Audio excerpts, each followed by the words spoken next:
Hello, I'm Jennifer Walker, and I want to welcome you today to How to Support Black Women in Business, a panel that these lovely ladies have agreed to share with me some of their experiences. I'd like to introduce to you Kareen Aristide. She's a speaker, trainer, and coach focusing on personal development and she's also a mental health specialist. She combines over 20 years of professional experience in employment counseling, entrepreneurship, and pastoral care. She's also the founder of She Did It, a women's network in the Ottawa area, as well as a web series. Hello, Kareen. Hello. I'd also like to introduce you to Jacqueline Richards. She's a mortgage specialist, yoga instructor, and author of Yoga for Your Personal Finances. She has over 20 years of customer service and project management. Hi, Jacqueline. Hi. And also Odette Rwigamba. She's a senior lawyer at the dynamic and progressive Odette Rwigamba Law Office with experience at all levels of courts of Ontario, from Superior Court of Justice to the Court of Appeal of Ontario to also the Federal Court of Canada. Hi, Odette. Hi, everyone. And I'll share it with everyone watching. I really hope I got her last name close. We had a discussion before we started, and I'm still not sure I managed it. So thank you so much, Odette, for being so gracious with my pronunciation. You're doing good, Jennifer. Thank you. And I'm Jennifer Walker. I am a small business consultant and social media coach and speaker. I empower entrepreneurs to grow in ways that feel authentic to them. And one of my main passion areas of business is working with women in business. And so I felt really, with everything that's going on right now, that I really wanted to reach out to Black women in business, find out, a little bit of history in terms of their professional lives, and how anyone watching who's not Black, who wants to help support Black people in business or Black women in business, some of the ways that we can do this, because I feel it's so important. Really, I personally have been having some, what I'm going to call, conversations in the shadows. So nothing quite so open as this. Kareen actually and I have had some very open, vulnerable, for me, very educational talks about racism, her experiences. And I know for me, they've been so incredibly helpful. We had a really good one last summer with another woman in business and another Black woman in business. And so communication to me is just so important. And especially if we can do this in a business setting on top of it, not just those conversations in the shadows that I'm talking about, those person-to-person ones, but in a wider sense with more people, and have more people giving the openness of their minds to the new things that they might not have in there already. I also wanted to bring many voices together. So that's why I didn't just simply ask Kareen or Jacqueline, who I previously knew. I wanted to make sure that there were multiple voices, because not everyone's experience is the same. And I think that the tapestry just gets richer when there's more voices involved. So again, thank you, ladies, for all agreeing to be here. And lastly, and then we're just going to get into it, is I really wanted to, in general, encourage those conversations, because previous to having a conversation with Kareen and a few other ones, maybe in the handful past years, it was something I didn't talk about. It was something that I was uncomfortable with, what was happening to Black people, but I didn't talk about it at all. And I didn't feel it was my place to talk about it at all. And I think that communication can only serve, like I said, to enrich and educate. So I encourage anyone who's listening that if at any point myself or any of these ladies say something that have you sort of that slight posture change, that holding of the breath, that immediate, that's not true, any of those things that are happening for you right now, I encourage you to tell that voice to take a seat, not to reject anything that anyone on this panel has to say. Doesn't mean you have to accept it at the end of the day, but don't reject it. Take it in, process it, and sit with it. and then you can make your decision, not in a reactive space. So I know that a lot of people will be willing and ready to do that, but I know that even myself, I occasionally have that slight posture change, that holding of the breath, and that's when I know it's time to examine my thought process. So that's what I wanted to start with. So thank you again, all of you wonderful, wonderful women. So let's just dive into the meat of it. I really would love to hear some stories and some of your experiences regarding challenges that you've faced in your professional and business lives that you know are related to racist behavior or circumstances. Any volunteers? Ooh, good. I will start. I was the chair of now it's the Eastern Ottawa Chamber of Commerce. We actually merged with Ottawa's chamber. And I was told in an interview that I was the first person of color who was chairing a chamber in the Ottawa area. And I thought, that can't possibly be. There are so many minorities here. It can't be. Maybe they aren't thinking the right way. But I found out it's true, which meant I had a lot of work to do. I chose to be chair because if I don't see myself as leader, how can my daughter see herself as a leader? I was at a function where our chamber membership and board was being introduced. And someone made a comment to a good friend of mine who said, well, it's about time they had someone of color on the board. Wow, that was deep, which meant I had a lot of work ahead of me. It wasn't said to me, it was said to someone who knew me well, who came to me and said, Jacqueline, you have a lot of work to do here in this city. I said, it's not just this city. It is not just this city. Wow. I think that speaks volumes too, considering the fact that we think we're so much better here in Canada. Yeah. And I'm from Toronto. Yeah. So I hear that in Ottawa. That was interesting. Yeah. Wow. Any other ladies wanted to share one of their experiences? So I did not grow up here. I came here after high school. I was born and grew up in East Africa, and I came here after high school. I went to university here. And then when I was finishing my first degree, I went to see a guidance counselor, So what do I do now? I had a psychology degree, and I was wondering, what do I do now? What do I do next? Initially, the plan was I was going to medical school. And I started volunteering in hospitals, and I could not take the blood. The physical pain is not my thing. I just like, I faint. So my family said, okay, now let's change a plan here. And think of what else you wanted to do. I knew I wanted to work with people. That was a fact. I wanted to work with people. I wanted to be able to help. And the summer before I graduated, I think it was like after my second year of university, I started volunteering with Oxfam Canada and refugee groups here in Ottawa, just trying to find other ways I can help people if I was not going to be working in hospitals in medical field. And then I went to see a guidance counselor, and I said, look, my plans for going to medical school are off. I can't deal with blood. I can't deal with people dying. It's not working for me. So what can I do? Where do I go next? And then he said,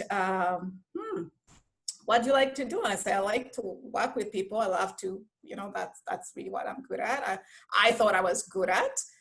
And I told him what I had been involved with. I had volunteered in hospitals. That did not work. I was volunteering with Oxfam Canada. at the time. It was, I loved, defending human rights. I thought, you are very young, you're going to save the world. It was not only the blacks, everybody was going to be saved on my clock. So I go to him and I say, I need a change of plans. I can't go to medical school. And I said, what about going to law school? And he said, what? He just like he said, no, what about why don't you apply to early childhood education? You just finish your degree, you can do a certificate and go and, do early. And I said, what about law school? And he said, and he kept on, throwing me all things possible that I could do, but not law school. And I asked him, why? And he pretty much said, I was like, well, it's going to be very hard or difficult to find employment and clients. And I said, why? I mean, again, remember, I'm new here, so I don't have as much as I'm Black, I'm a woman. I don't have as much history that when somebody says something, I get to understand what they're saying, So I say, why? And I say, well, there's not, he fought with the issue of there's very little Black people in there, or there are no Black people in the field. It was just weird, very weird to me. And I'm a student, right? So I'm looking, I'm like, my gosh, what's wrong with this guy? He must be. At that time, don't get me wrong, I didn't think he was racist, okay? I thought he was just very, very ignorant, because I thought there was something, yes, the Black people are not the majority in our population, but there's enough Blacks in North America and Canada that should I choose to be a lawyer, I would have enough clientele. But he completely felt that I would not find employment, I would not find clientele. He was all over the place. He gave me pretty much anything I could think of, from early childhood teacher. He said, he even sent me back to nursing. You can be a nurse. And I said, I can't do blood. I can't work with anything medical. And so I said, I want you to be clear to me and honestly tell me why you don't think I could go to law school. And he said, well, there's very few Black people in the field. And I did not tell him that I was going to work for, Black people. But he was absolutely he didn't know how to deal with the subject. And he totally, you could tell that he's not being racist, first of all, in terms of he cared. His face, his body language communicated care. At the same time, he was limiting me to the least possible professions just because of my color. And I was very young. It was the first time, believe me, like you say that it was first time when we were talking earlier, you saw a Black person or somebody with a different color in your class. You were 14. I was in my mid-20s. It was the first time somebody telling me that I was limited just because of my color. And I got up and I said, I think you've answered my question, sir. I'm going to law school. That was it. I went, I picked up the books. I said, let's do LSAT. Let's get to law school. That was it. That was absolutely it. But that message never left me. Every time, so again, you're young, you don't have experience, and I'm also new here, so I don't necessarily fully comprehend the culture, the pain that the Black people have completely went through, and then starts piling up when you're going through the profession. That's when I understood what he meant way back then as to, you may not get clients, or you may not get employment, or he was really concerned. I'm like, how could you tell somebody young something like that, So I remember saying, well, my grades are good. I'm finishing my first degree, so I could pretty much do the other degree as well. I could not understand what was holding him up. But until when he basically talked about me being Black and how that was going to somehow affect me finding employment or finding clientele. It was just like, wow. I think that, sorry. When I walked out of that office, I didn't think he was racist. I thought he was stupid. I thought he was limited. I was like, watch me go. That was me. Well, somehow it is still me now. But I was like, really? It's like this? No, I'm like, let's see, let's do this. And then afterwards, I went to meet after after I graduated. I met a lawyer here who had been practicing in Ottawa for so long. He was retiring. He was a senior lawyer, not Black, Jewish, and he was a friend of my father-in-law. And then when he was talking to me about the difficulties that I was going to face in my profession, he didn't come out and tell me because you're Black. But he told me, using himself, he said, back in 60s when I was trying to find employment as a Jewish lawyer, and then told me about all the complications that he faced. And then he told me, he's like, you're doing good, young lady.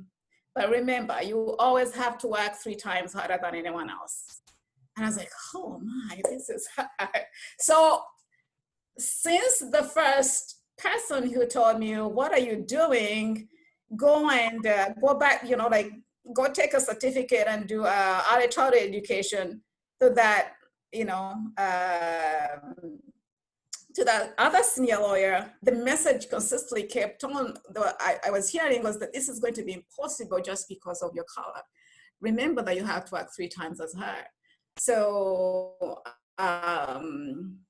yeah, those are things that I look always upon, and things that have absolutely kind of helped me be where I am.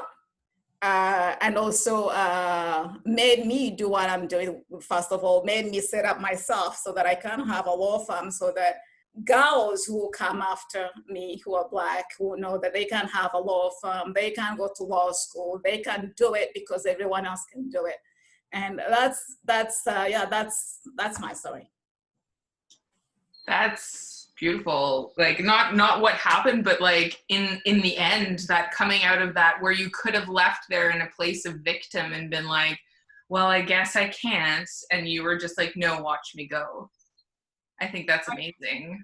Thank you for sharing that, Odette. And I also think it's really an interesting, I thank you for pointing out that you didn't feel that guidance counselor was purposely engaging in racism. Like, you know what I mean? Like, because that's what happens, right? I think there's a lot of people who are like, well, I'm not being racist. But yeah, I think... Exactly, but they do racist things, just exactly.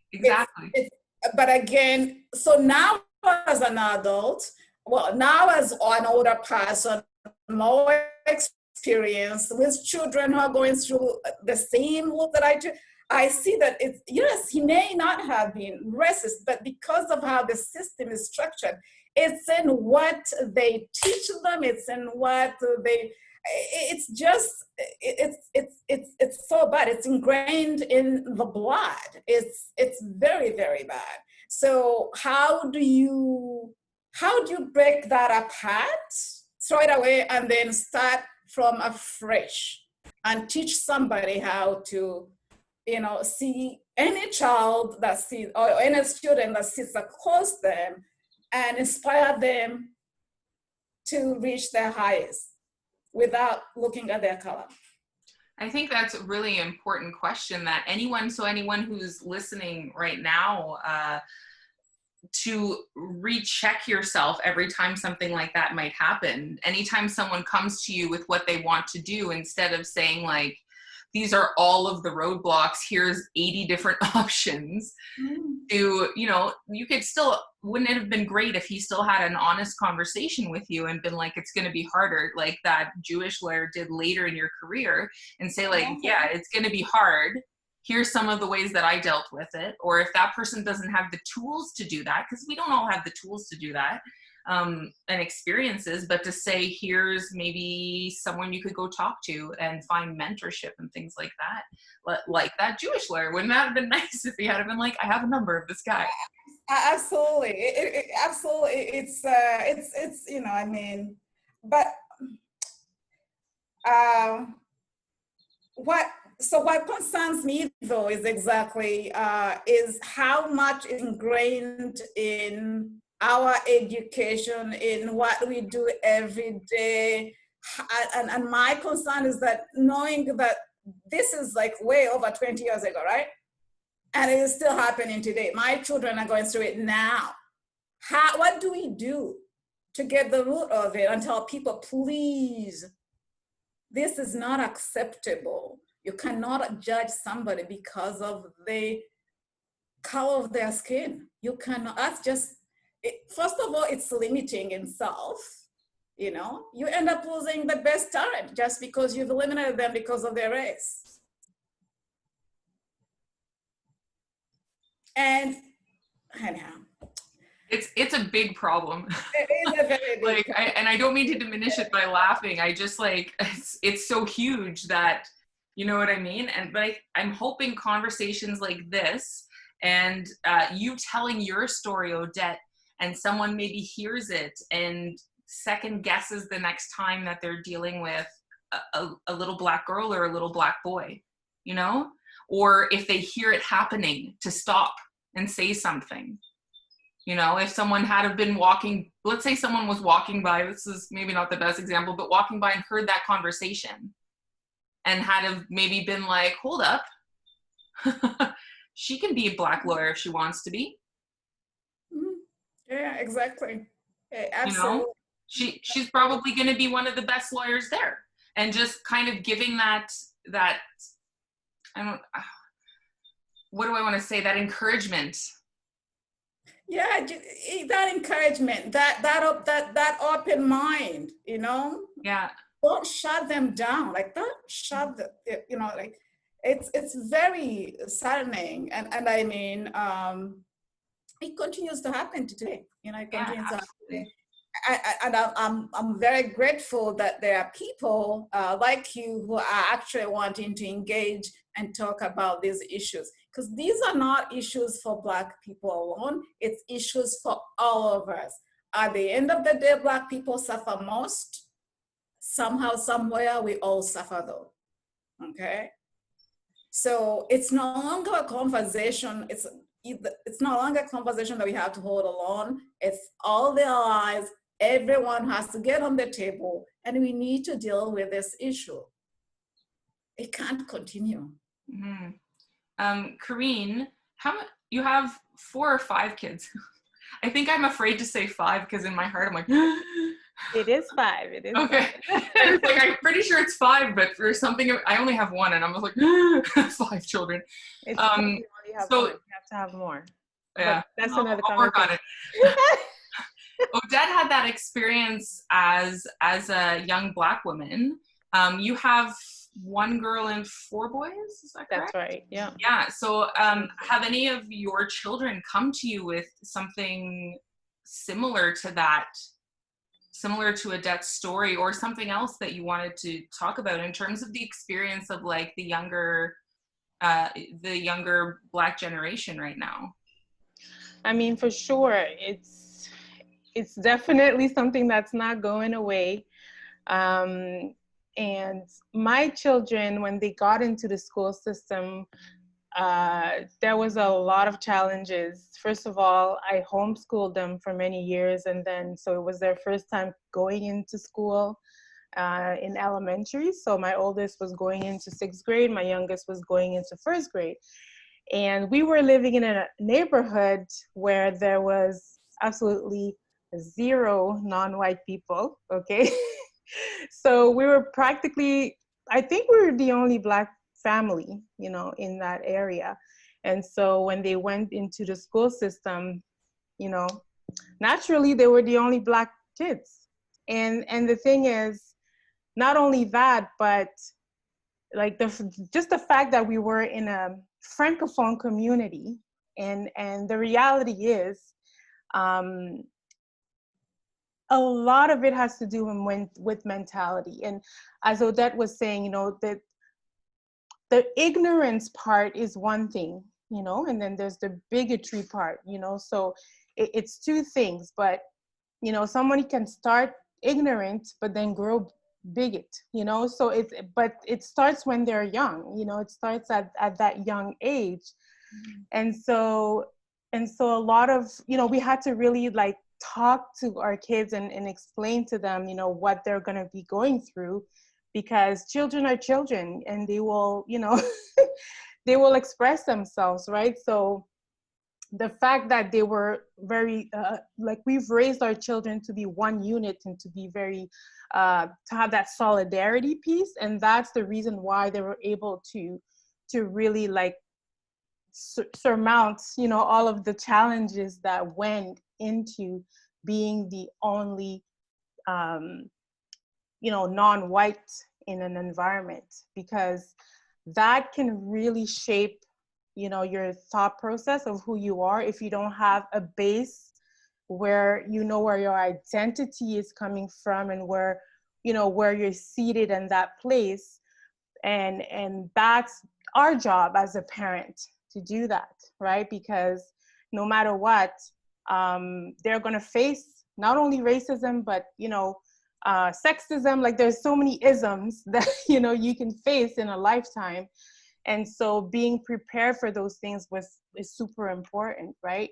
And explaining to them that the ignorance, you know, is what is really driving, you know, the behaviors behind, you know, just the racist jokes, or, you know, the different, wanting to touch the hair, like, you know, you're an animal or something, you know what I mean? Like, all of those things, it's just ignorance, you know. And the reality is, we're from Haiti, right? So, you know, if a white person goes to Haiti, the kids are going to try to touch their hair because they've never seen that, right? So it's the same kind of thing. So understanding, you know, the difference between ignorance and bigotry, and learning how to navigate these things is really what's important. And the reality is, the French mentality and the English mentality is very different. Well, I have to say that. We have time to get into that. No, we That's don't. like a whole other conversation. It is. I grew up right on the border, so I have some experience with some difference in languages. So there's different layers that go in there for that, but yeah. It's like a whole messed up onion. Like, everything is just a big messed up onion. We got to peel away those layers. So I think it's lovely what you said about laying that foundation as a parent. And I've always sort of felt that being a business mentor, being a coach, that sort of thing is kind of like being a business parent. You know, like, it's kind of like you're a business parent, like an adoptive, obviously, but like a business parent. And so Odette's experience with the Jewish lawyer, sort of laying it down for her, but encourage, like, the difference between what he said, where he presented Odette with the challenges and said, you can do it still, you just have, this is what you have to do, versus the other guy who probably thought he was being super helpful. Like, again, it's so ingrained. He thought he was being helpful, and knowing the difference, you know, what you said, that it starts as ignorance. And then you know, I bet if we talked to that guidance counselor today and said, like, did you realize that was a little racist? And like, based on a racist ingraining within you, that he might not even realize it. There's that dissonance. Yeah. Exactly. Exactly. And that's why I think really, yes, the parents, and right, like Karen was saying, probably I was protected because of how, you know, what my parents had provided me, how I was brought up, how I was, you know, what my background was. But what I'm concerned about today, though, is those children who don't have that strong background, you know, who go into systems, and then they all these attacks on them. Where do they end up? And that's why I'm saying education, education, education. What we have today is not working. it's not working. I don't know, maybe they should put together in their curriculum a course that deals with this, but it has to be educated from day one. I don't want us to be talking about it in our 40s. I want my children, their kids, to talk about it. I want their teachers to know about it. I want the police to know about it. I want everybody to be educated. That's the only way we are going to get out of this. This is just, we've had enough.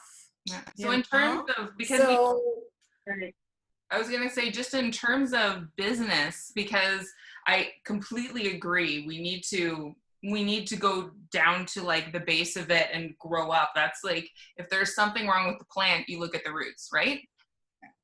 You know, and I think that's totally where we need to go as a society.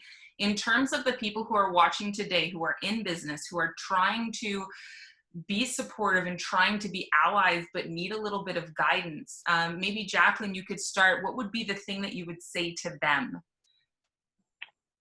It starts with get a mentor. Like set the ego out of the way. You know so much, but find someone who's going to help you get further.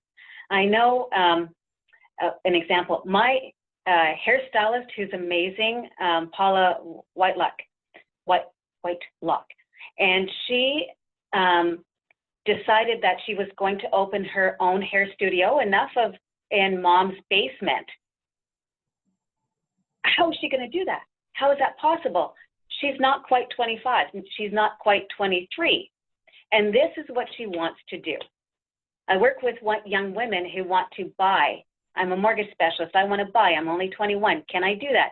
Yes, you can. You just need someone who's going to help you take those steps. So Paula not only has a studio, but she's excelled because she chose to find a business coach. I don't care what color you are. I don't care if you've decided that you're going to own a car dealership or a hair studio. If you want to move, find someone who's going to help you move. That's exactly what she did. I know for me, that's exactly what I needed to do.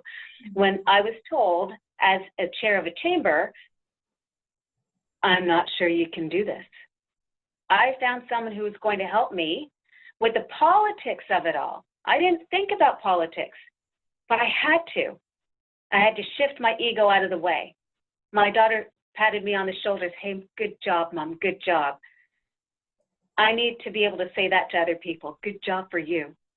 Good job for me. So finding a mentor that allows you to say what you need to say what's honest about what's in your heart and in your mind. I think that's the first stop. That's awesome. I completely agree, but that's a little biased because I'm a business coach. but I think, like, again, you need a business parent. You need a parent in business, or a parent who can help you deal with like a political side of something that shouldn't be political, but is, you know, like things like that. Kareen, did you have anything that you wanted to add to that? What would you say to the people who want to be allies, but they're just, you know, they don't know how? I think one thing is, you know, when we talked about, like Odette was saying, education, and, you know, being plugged in to what other allies are doing and joining with that. And there's so much happening right now. Myself, you know, I make a point in sharing on my Facebook page, you know, whatever allies are doing, because as I was saying earlier, before we started this, you know, this thing has to be won through the privilege, taking a stand and saying this is enough, you know. And so anybody that has a desire to use their platforms, whether it's their social media, their business, you know, their connections, in order to really push this understanding about anti-racism and how, you know, there's different ways that they can assist, is really important to get connected. And it goes back to what Jackie was saying about, you know, having a mentor. And so there's a lot of different white leaders right now that are using their big platforms in order to really represent their allyship. And so model what they're doing, or just kind of, you know, support what they say that needs to be supported, that kind of thing. Because this is where it's at. I even saw a video where it's movie stars, you know, like a whole bunch of, you know, non-white movie stars, non-Black movie stars expressing their support, right? And because it's all about media, right? Like media sells. So whatever people, you know, focus on expands, right? So that's would be my suggestion, is to really look at what other allies are doing, those that are influencers, and kind of, you know, support what they're doing, or do something in a smaller scale that resembles what they're doing. Okay, I love it. Definitely. Odette, anything you wanted to add to that? I think I love everything they just said. That's really, that kind of, you know, captures everything. And you know, again, education. You know, we all need to learn, and we all benefit when we're all doing better. Yeah. I'm a firm believer in when you know better, you do better. So I totally agree with that.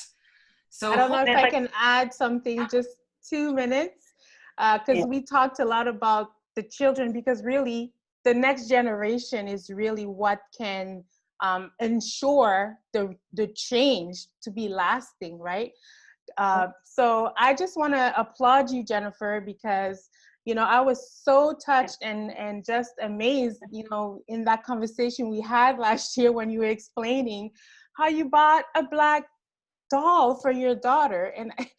And this is something we don't think about, but it's huge allyship. Like, you don't understand how big that is, because she's gonna, you know, because being exposed to other people that are not, you know, at the color of her skin is going to really you know, shape her mind view and make sure that she becomes an ally that way.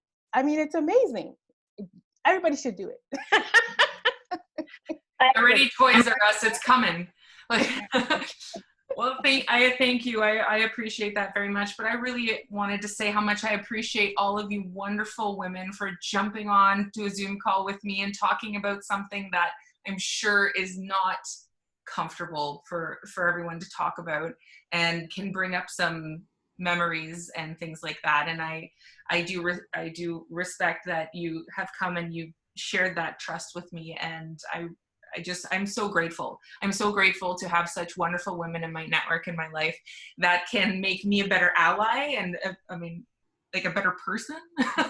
Like in general, I'm not talking about allies, like just better people, you know, in general. And hopefully everyone who has watched this through to this point, hopefully that's everybody who started, because I mean, you know, that you found something in here that either has opened your eyes, or that you felt that reaction that I talked about, and that you're going to go examine that with yourself, and reach out to, you know, other people who you know would be open to allyship, or any Black women, Black men that would be open to a conversation with you about it, so that we can all help each other to get to where we really should have been in the first place.